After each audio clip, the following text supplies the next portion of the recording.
Yeah, definitely. And I think that's really great what you've done. Like you said, that you've worked on that project. I think it is really great for you to be sharing those stories, and it's a really great platform to do that.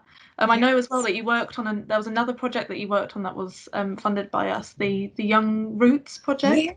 Could you tell Yes. us a bit more about that as well? Oh, definitely. I tell you, that project is so close to my heart. My daughter, having been through all that she went through, I've told you in this recording, just had a really difficult time being supported in creating her art and having overcome all the anxiety, stress, fear, and depression sometimes, she worked through. But what actually influences how I create music? How do I create music? Do I tap into my Jewish heritage because her grandmother is Jewish and white, half Lithuanian Jew, half Polish Jew? Or do I come from a more rhythmic African heritage? Or do I take the Celts because I'm born in Wales? How does my heritage and the diversity of my heritage create my composition abilities? So she asked that question and said, Mom, I've been thinking about that. I said, wow.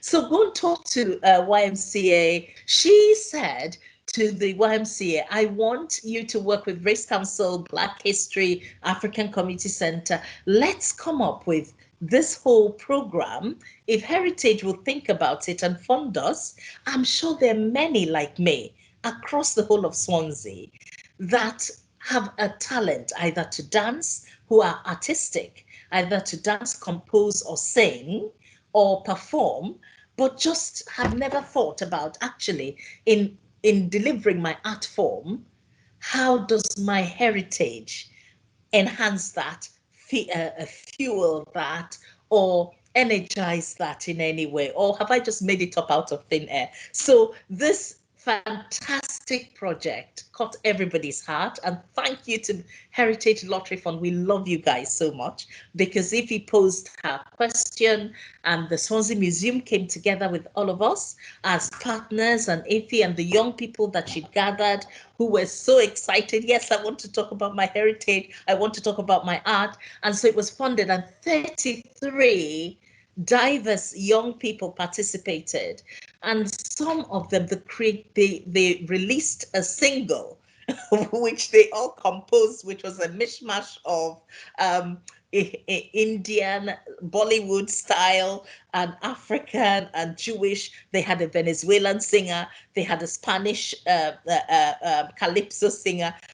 Um, it Wow. was just wonderful. And they ended up in the Rockfield studios where some stereophonics had recorded and had a whole day talking about their heritage, their history, and making this music together. It was phenomenal. The dance became so popular, the group that danced, that they were invited to the Wales Millennium Centre to the atrium in St. Fagans, talk about their history and perform. And then they ended up at the Royal Welsh College, and that has become a touring little troupe. And now the Wales Millennium Centre was so excited by part one that they have partnered with Ify to try and roll this out across the whole of Wales and get more people talking about young people who are artistic, talking about their culture. So we've come to you for stage two funding. Go fund us, Heritage. On the topic of communities and people sort of coming together, what kind of support networks are there available to people of colour that are living in Wales currently? Okay. We currently have the Black History Wales Committee, which is made up of 127 diverse ethnic organizations, including the six national museums linked to the National Museums of Wales, the six museums, including St. Fagans, are all members of the committee. We are also partnered with Literature Wales, the Wales Millennium Centre. We've got groups like the Sub-Saharan African Partnership, which has about 35 smaller groups within it. And I do think that it's so important, it's really, really important that people feel supported. I think one good thing also is Race Council have established 5 cultural hubs in Wales, and those hubs currently live on WhatsApp so that before they get a physical building. So we are looking to support communities because many are so small. So for example, in Swansea, we've got 25 ethnic groups. So we've got the Chinese, the Filipinos, Palestinians, Turkish, Latin American, the Black history, Africans, Indian, Pakistani, Congolese, Filipinos, all in the Jews, all in one hub, and it's open to the local community to come in and do Tai Chi lessons. We've now moved into the arts wing of the Swansea Grand Theatre. So it is an open access for any and everybody. So even though it is run and managed by grassroots paying groups, it is open to all in the local community, sharing that community feel, sharing understanding with a bit of a cafe. And we're hoping when the times are better that you can come over and have a nice pina colada and talk to some people and eat some Chinese stir-fried rice in the cafe. So it's an opportunity to network and really connect. In Carmarthenshire, we have 23 ethnic groups in their WhatsApp hub. In Cardiff and the Vale, we have the same.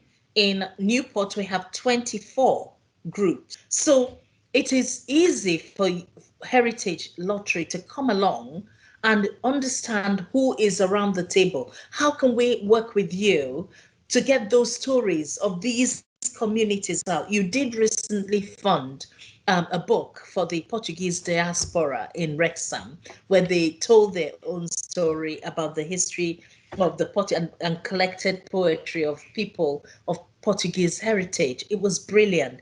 More of that, please. Let's tell the stories of our history, like Africans, write our story, or people of African descent. We have a big, massive project that's going to be probably over £400,000, which we wanted to submit, but to collect the historical, the heritage and contributions of people of Black African and African Caribbean descent across the whole of Wales, because that's what forms the Black history diaspora, as we refer to it. But we do have those cultural hubs for support. And then we do have other groups like that deliver work, but don't necessarily have network. We have the Windrush Camry elders, and they have 66 Windrush elders in their midst, not counting children, relatives, just the core lead elders. They meet at the Royal Welsh College once every week, and that's an opportunity to network with older people, 50 plus, and all their families.